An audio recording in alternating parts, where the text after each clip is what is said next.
My name is Eric Metaxas. I used to be a writer for Veggietales, and they thought maybe Eric would be willing to host a crazy Facebook Live that we're going to be doing with the creator of Veggietales, Mr. Phil Vischer. And you want to know what?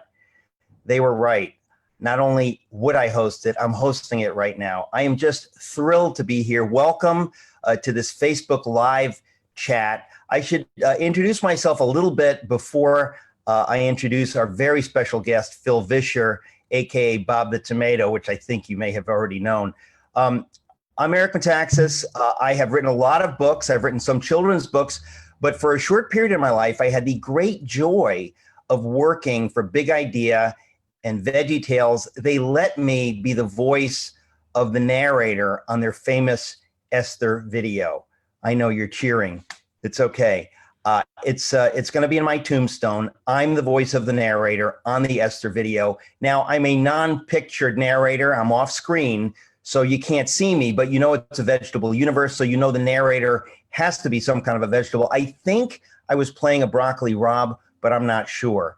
I also had the privilege of writing part of Lyle the Kindly Viking, the famous Hamlet omelet parody. I remember when Phil Vischer said, "We want you to do a Shakespeare parody for Veggietales," and I fainted. And when they woke me up, it was still true. So it's just been a great privilege to get to know Phil and Mike and the whole gang. And when I heard they were doing this reboot with TBN, it's just very exciting. They produced a Christmas special. We're going to be asking Phil about the Christmas special. Now, in case you're tuning in right now and you don't know who Phil Vischer is, well, I have in my hand a paragraph that explains to you officially who he is. He is the co-creator of Veggietales. He's a genius. I wouldn't say that if he were in the room, but he's not in the room. He is Veggietales, as you may know, is distinguished as the most successful faith-based franchise of all time. That's a pretty long time. It's a popular animated property with everyone. You understand this, with little kids, with big kids, with college kids, and with most parents and grandparents. The franchise history of Veggietales, we have numbers. They have sold over 60 million, that's million with a M, videos, 13 million books, 8 million CDs, and they've streamed 92 million music streams. I've also had the privilege of writing a few books for Veggietales, God Made You Special, and others. No, I didn't get a royalty. I'm not bitter. The property's 2 theatrical releases. Now, if you're a Veggie fan, you know all about this. Jonah, a Veggietales movie, huge. And then The Pirates Who Don't Do Anything. Those 2 movies rank as the top performing children's films. Veggietales in the House is an Emmy-nominated original Netflix series currently airing on Netflix. Phil, who you'll be seeing in seconds now, created Bob the Tomato and Larry the Cucumber when he was a 25-year-old Chicago-based computer animator. He wanted to integrate his faith and his filmmaking into media that would impact culture with faith-affirming messages. You know and I know he succeeded wildly, and here he is, my friend and our special guest, Mr. Phil Vischer. Phil, welcome to the Facebook Live chat. Hey, Eric, it's me, Phil. I can't believe it's you. I know. You look so similar, but small because you're on my screen rather than in person. Right, right. Well, it's poetic license. I'm just going to assume that you're the same size as you've always been. On the internet, we're the same size. I've got a lot of questions. In person, I'm much larger. In person, you're taller than I am. Yeah. That's true, but your soul is smaller. Okay. No, seriously, Phil, we're friends, so we can insult each other. Let me just say, if you want to insult me, you feel free. But I love you. I love what you do. And I know that there's tons of people watching right now who want to hear from you, not from me. So I'm going to shut up. I'm just going to ask you some questions. Okay, ask me some questions. Some people want to know. We'll start with a really basic question. Okay. How did you ever come up with Bob and Larry? You know, Eric, I don't believe I've ever been asked that question before. Oh, pshaw. Until right now. Yeah. This is exciting. This is historic. Okay. So I was a computer animator in Chicago in the late 1980s. This is the very kind of birthplace or time and a birth time of computer animation. So, Right. and I was trying to figure out a way to integrate faith and filmmaking, and I wanted to tell stories, and I wanted to have characters. But we're old enough to remember this. In the late 1980s, the state of the art for computer animation was the scrubbing bubbles commercials, where a bubble would clean a bathroom Right. and not really entertain you or speak or anything like that. So this is, I forgot about those scrubbing bubbles. You're yeah, absolutely you right. remember those? This is you go back too many years before that, and it was the Dire Straits Money for Nothing video on MTV, which was the first music video that had computer animated characters in it that look it up on YouTube. They looked terrible, absolutely horrible. Don't look it up. So I'm trying to figure out, it wasn't naughty or anything. You made it sound naughty. It wasn't naughty. It was just very primitive. You can look it up, even at work. It's okay. I was trying to come up with characters that I could animate that I could actually do by myself for a half an hour show. So I realized that at that point, this is 19.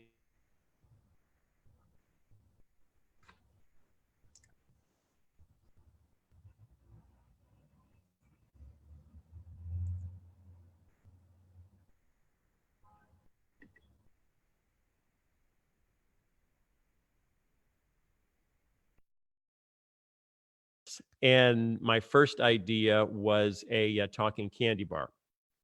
And so I made a candy bar character, and I'm testing him out, and he's looking pretty good. And then my wife walks by the room. I just got married. My wife walks by the room, and she saw the candy bar on the computer screen and said, moms are going to be mad if you make their kids fall in love with candy bars. And I thought, okay, that's a really good point. What wouldn't moms be mad about their kids falling in love with that's shaped like a candy bar? And the next thing that popped into my head was a cucumber. So I took the face off the candy bar and put it on the cucumber, and Larry the Cucumber was born. And that's why Veggietales, it has... I mean, it's like one of those, whenever you hear these stories, you think that sounds made up, but I know you wouldn't make up a thing like that. No, I wouldn't. Animated candy bars. That would be, that would not be good. Would have been a very different show, and we would have gotten into rights violations if it looked too much like a Snickers bar or a Hershey bar. So vegetables, nobody owns vegetables. You can use whatever vegetable you want, and you're okay. But people have said over the years, so were you trying to get kids to eat more vegetables, or were you trying to get kids to eat less vegetables? And the answer is neither. It was technological pragmatism. It was looking for simple shapes that I could afford to animate by myself in my spare bedroom, and settling on vegetables as a relatively inoffensive, simple shape. Do you remember the moment that you came up with the term Veggietales? Do you remember that moment? Yes, because that was actually Mike Naraki. Mike and I met in Bible college on the puppet team. We were doing puppets, and I know that you spent a lot of years in Bible college doing puppets as well. Did you say the puppet team at Bible college? Yeah, right. It's a part of our shared background. All of us, like you and me, Bible college puppets. And we were doing puppets in Bible college, and he had some funny voices, and he was a really funny guy. So after Bible college, after 3 semesters of Bible college, we were both invited not to return for a 4th semester. Now, that's not a joke. You're serious. Yeah, I'm serious, because we had failed chapel. You're not kidding. No, I want to get this straight, because you're a funny guy. You're not joking. You were basically sort of thrown out of Bible college. Yes. The creator of Veggietales was kicked out of Bible college after 3 semesters, and with Larry the Cucumber coming along with him. So he moved back to Chicago with me, and we were starting to work in video production, because I'd always been interested in that. He wanted to go to medical school, so he was kind of paying his way through medical school by working video production with me. And I was trying to figure out how to make these little characters. And I thought, they're vegetables. We're going to do a show about vegetables. What should it be called? And it was Mike who suggested, how about Veggietales? I thought, that works. Sign it up. Unbelievable. Yeah. And what year was that? I created Bob and Larry in 1990, near the end of 1990. And then Larry came first. I did a 10-second test called Mr. Cuke's Screen Test, which I figured would be enough for the Christian publishing world to shower me with money so I could go make the show. Right. Turns out it was not enough. They needed to see more than the 10 seconds of Mr. Cuke. So then I did a 2-minute test, and I had said, Mike, we need to do voices. So you do the cucumber, and I gave him a sidekick. He was tall and skinny. He needed someone short and round, so it was like Laurel and Hardy. Abbott and Costello. Yeah.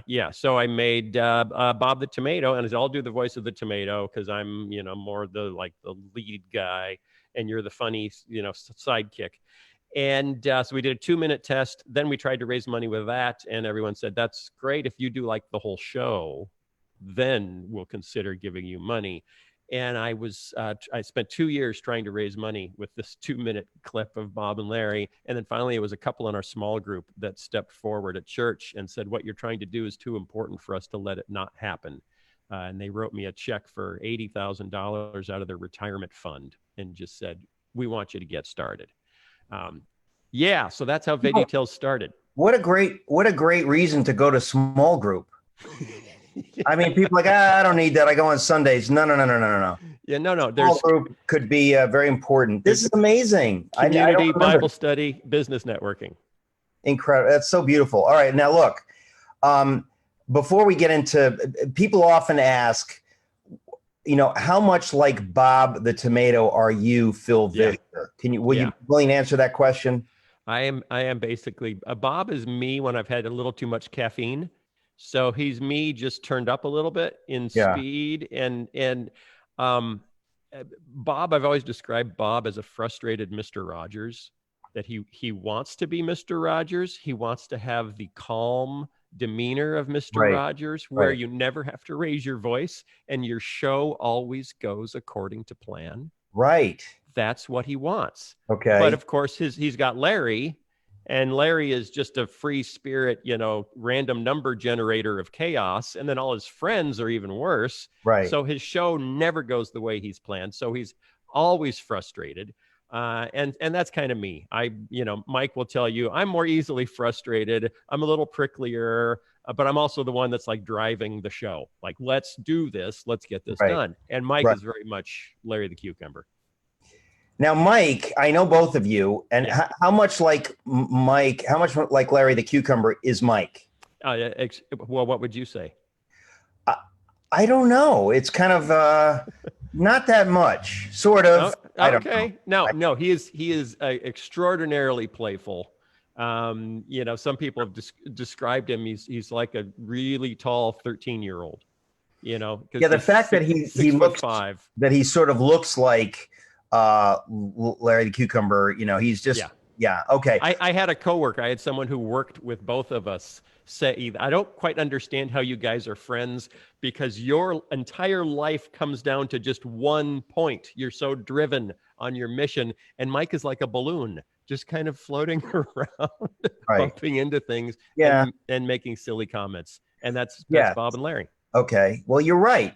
All right, now speaking of Bob and Larry, there are some new Veggietales shows. This is why I'm so excited, because I'm affiliated now with TBN. I have a program on TBN on the weekends, and when I found out that TBN had signed up you and Mike, and that they're doing some new Bob and Larry, some new Veggietales, I thought somebody's making this up. This is a dream come true. What can you tell us about that, and how is this new, and how's it gonna go forward from here? Right. Well, I haven't written anything for Veggietales. I don't know how long it's been for you, but for me, it's been like 12 years since I wrote anything for Veggietales, and I kind of thought it was just done, And then Veggietales was owned by DreamWorks, and then DreamWorks was bought by Universal Studios, which is owned by Comcast. And I thought, okay, so now the cable company owns Bob and Larry. It's going to be like the end of Raiders of the Lost Ark, when the Ark of the Covenant is put in the box and wheeled into the giant warehouse, and you never see it again. And so I was kind of a little bit sad, like, well, I guess that's it for Bob and Larry. And then I got a call from TBN, and TBN said, hey, we're talking with Universal about doing some new veggies, and they're open to that idea. But we both, Universal and us at TBN, want you to get involved and try to make them like they were in the very beginning, because the whole thing has kind of morphed over the years in different directions with different owners. And they were really excited about, let's go back to the way it felt when we all bumped into it first. Would you be willing to do that? And I was kind of like, gee, I've kind of been waiting for someone to ask me to do that for 15 years now. Yes, I'd love to do that. So we jumped in and started talking about, well, what ideas have you had? How do we relaunch it? And we realized we both had a very similar idea, which was, wouldn't it be fun to create a Veggietales series that was kind of like the old Muppet Show, which was my favorite TV show when I was a kid growing up. Seeing them try to put on a variety show and things go wrong and things explode and weird personalities like Gonzo and, Sam the Eagle and all these clashing personalities. And I'd always kind of viewed Bob and Larry and their friends as kind of a modern day Muppets. It's this little troupe of characters with different personalities that try to put on different shows. So the notion of, well, let's put them in a little theater, a little live theater where they have to do a variety show. And they have to kind of make it up as they're going. And Bob's trying to keep it on track so they can be a great show. And Larry's just being Larry and messing it up. And everyone else is being themselves. We all agreed that was a really fun idea. Let's see if we can actually bring that to life. So is that what the Christmas show is? The Christmas show is the first one. Yeah, we're doing 26 episodes. The Christmas show is the first one. I know. Tell me about it. How often will these be coming out? How regularly? Once they launch, it'll be a weekly show. So it's a TV show. We'll launch first on TBN next year sometime, and then we'll be on, streaming platforms and all over the place. So yeah. So the Christmas launch, that's not the launch of the series. Right. The Christmas launch is because Christmas is coming. And Christmas is coming, really? Again? Yeah, it's coming. It comes again. Like every year now. What's the story with it? I know. It's become an annual tradition. Great. So that was the first one they wanted to do. Hey, we could probably get this done for Christmas. Right. So let's write this one first. So I wrote a Christmas special, and we got that one out already. And that one is called The Best Christmas Gift. Yeah. Yeah. And ironically, a DVD of that, which is available right now, does make the best Christmas gift. Who knew? At least top 5. Okay. Well, so the best Christmas gift is the first new Veggietale created by you and Mike and it's a new one coming out on TBN in December. Yes. Yeah. And on DVD now. It's out right now. It's out right now. People can buy it now, but it will be on broadcast on TBN in December. Yeah. Now, I'm also broadcasting a Christmas special on TBN in December. What's it called? And we're trying hard to get Bob and Larry involved, but I understand that their rates have gone way up. They're difficult to work with. Keep Bob away from the hooch. People don't want to hear the behind the scenes stuff. You know what I mean? No, it's harsh. There's always a dark underbelly. Folks, pray for Bob. Especially when they were child stars originally. I know. It messes with you. I heard that Larry was living in a van down by the river for a long time. And some people say he was killed in Vietnam. And I go, no, come on. No, and he has tattoos all up and down his arms. No, not true. So the new Veggietales. So we're going to see this next year, and I'm so excited. But yes, the first one is the one that's already out on DVD, and you can stream it and whatever, but it's going to be on TBN to watch sometime in a few weeks. But how is that different? Like if people, they're used to Veggietales, if they turn this on, what's new about it? Yeah, it's like I said, it's got a feel of the classic Muppet Show where they're in a theater. Bob and Larry, Bob has to put on a show basically, and Larry keeps showing up to mess it up. So in this first show, Larry's in charge of coming up with all the Christmas decorations. Which are the vegetables significantly aged since we've last seen them? No, look about the same. We use the same de-aging technology that they're using with Robert De Niro. In The Irishman. Yeah, The Irishman. Yeah, that's right. Yeah, you have to send it to New Zealand, and Peter Jackson does it, and that's about 90% of the budget right there. But a lot of people have just clicked off Facebook Live because they can't believe we would bring up something as foul as The Irishman. Okay, so they look as young as they looked when we found them in the crisper drawer. Thank you. Do you obviously fans love the songs in Veggietales. That's one of the greatest things about Veggietales. Can you give us a sneak peek at some of the upcoming topics, silly songs, anything along those lines? Yeah, there's a whole bunch of new songs. So the Christmas show, I have the tendency when I write a script, when all of a sudden in the middle of the script, one of the characters very clearly wants to sing. So I just stop writing the script and I write a song. And I've discovered that that's not how most people write scripts. They write scripts, and then a songwriter later on gets hired to add some songs. And so they don't go together necessarily wonderfully. And what I do, I write them all at the same time. So when it just seems like someone should stop and sing, they just stop and sing, whether it's, 20 seconds long or a minute and a half.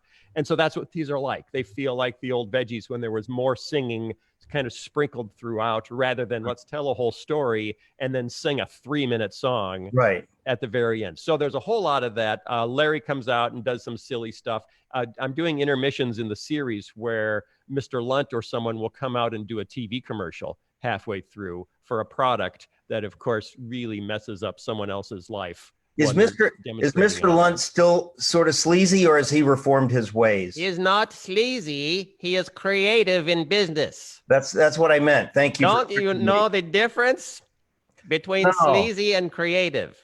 Huge. No, I don't. Huge. Now, so there's no more on the new shows. There's no more countertop and no more QWERTY. Can you tell us a little bit about that? Yeah, because they're on the countertop, and there's no giant countertop inside a theater. That's not a thing. Theaters don't have kitchen countertops. Really? Yeah. Now, is this anybody's theater? It's a particular. It's Mr. Nezer's theater. Mr. Nezer. Mr. Nezer. Now, if you say, when did Mr. Nezer get a theater? Clearly, you've never watched The Star of Christmas. That's about 15 years ago. Mr. Yeah, Nezer no, I watched it, but I forgot about it. He had a theater, and Bob, in that story, Bob borrows it and then burns it down by accident.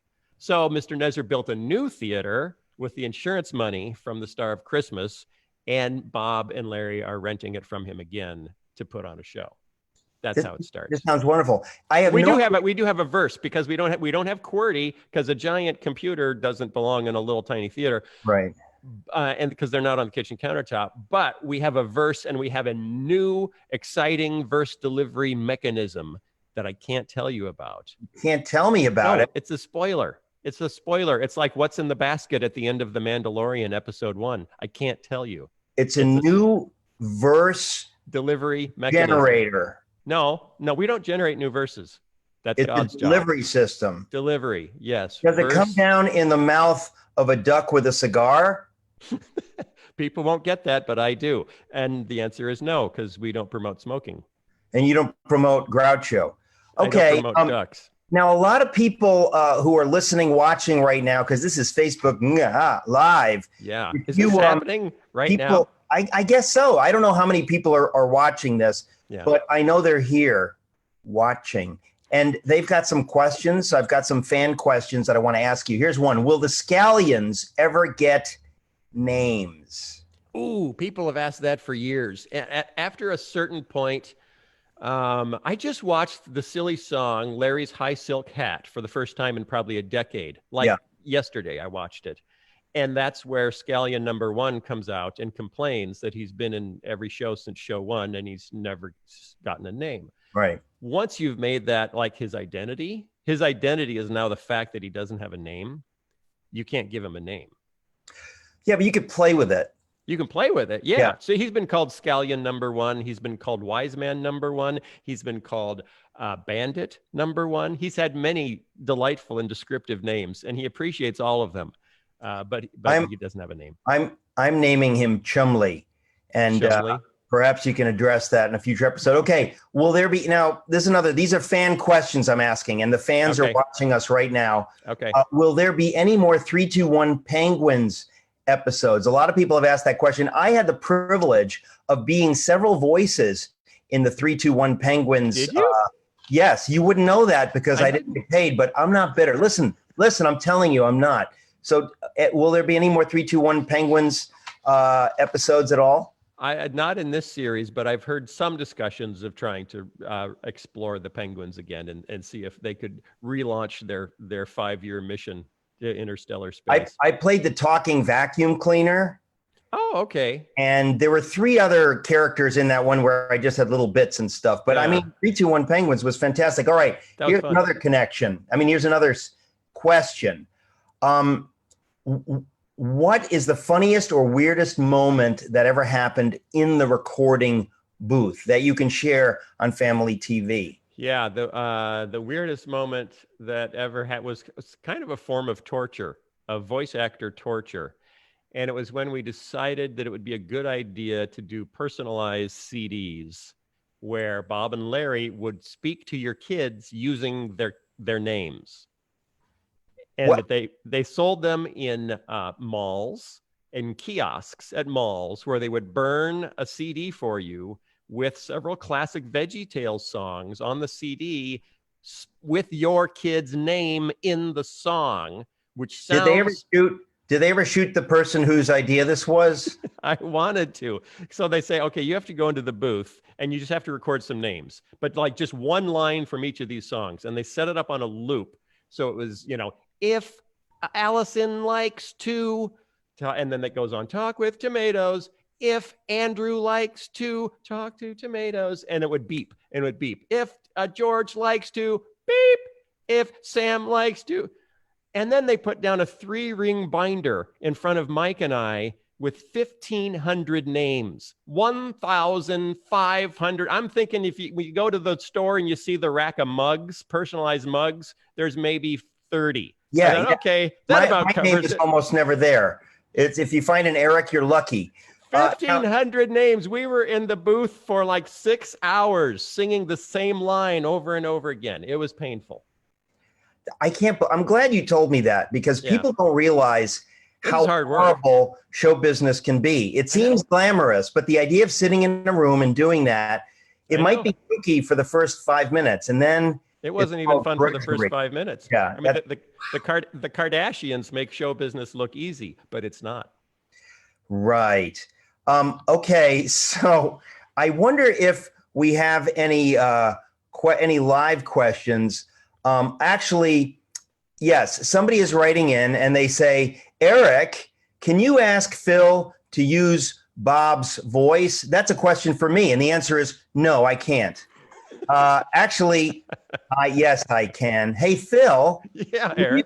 Would you use Bob's voice? Now, who's asking? Is this you asking? No. Or are you asking for a friend? I'm asking for a friend, a Facebook attendee who has watching this right now. Right. And they just would like to know if you'd be, willing to take a crack at that. Right. Hi, kids. I'm Bob the Tomato, and I'm here on Facebook Live talking to my friend Eric, who apparently made it no higher than vacuum cleaner #1 in his voice acting.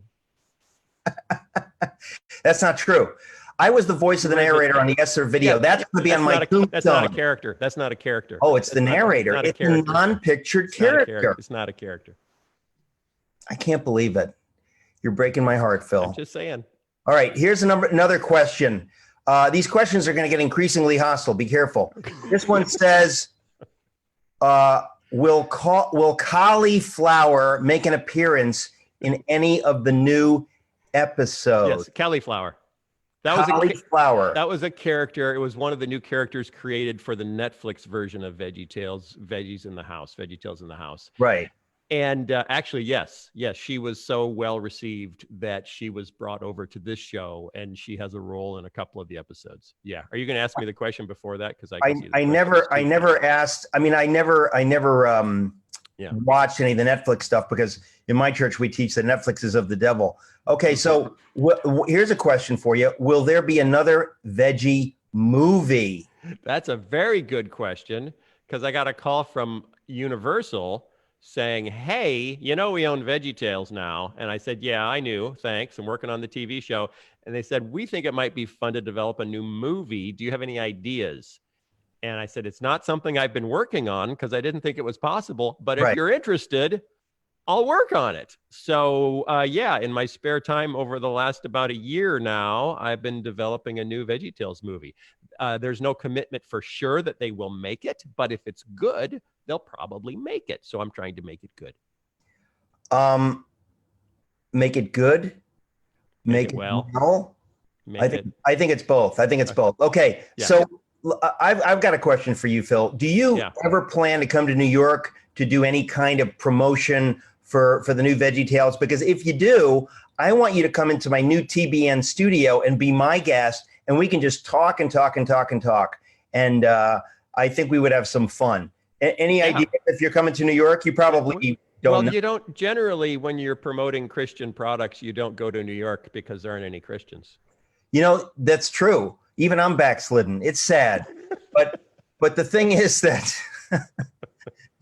that I hope you do come to New York, because what we have in New York is we have a studio. And that studio, when we film stuff, it goes out to the whole country and the whole world. I was just in Romania. I'm not kidding. And people came up to me and said, "Oh, we watch your show every day. We watch your show, your Metaxas show on YouTube every day." And I thought, am I dreaming? I'm in Romania. Wow. No kidding. So if you if somebody can get you to New York City, we will continue this conversation, because it's too much fun. And because people have such great questions. Here's another question. Yes. Will Larry Boy be back? Oh, Larry Boy. Yeah, that's a good question. You really had to think there, didn't you? Yes, Larry Boy. He's an obscure character. Oh, that Larry Boy. Yeah. The boy that is Larry. Right. He will be in at least 2 or 3 episodes in the TV show. Yes, but you can't do a Larry Boy adventure inside a theater, so they actually have to break out of the theater and do those adventures out around town, so they're more complicated. But yes, I've seen at least 2 that have been written for Larry Boy, and I think they're working on 1 or 2 more. Okay. All right. Well, I've got some more questions here that people have been asking. Now, I know you've been asked these questions before, but you know what? Tough luck. What's your favorite Veggietales song? Oh, my favorite song? Silly songs. If I narrow it down to silly songs, I really like The Yodeling Veterinarian of the Alps. I think that is a hilarious. Mike wrote it, so I'm not complimenting myself, but it's a hilarious song. Barbara Manatee is also a hilarious song. There are a lot of hilarious songs. Teaching songs, the thankfulness song sung by actually my daughter when she was 7 years old. Shelby sung it in Madame Blueberry. That's one of my favorites too. Now, I've got to ask you, how old is she now? She'll turn 30 this year. I don't believe that. Phil, I don't believe that. You're not kidding. She has a 3-year-old. I can't believe this. I'm gonna have to just change the subject, because time cannot have flown that quickly. I mean, I cannot. When I was working at Big Idea, we sent out our Christmas card, and in the Christmas card, my daughter Anna Rose, who was, I guess, a year and 5 months, was holding Bob the Tomato. We had a big, Bob the Tomato in it. And that's a minute ago. But of course, now she's 20 years old and she's in college. Holy cow, this is amazing. I know. Right. I know. That's why the cool thing about this new series is that we get the kids that grew up on Veggietales can now introduce Bob and Larry to their kids. We've wrapped a generation. It doesn't seem possible. Well, we're gonna wrap up in a minute, unless somebody has another question.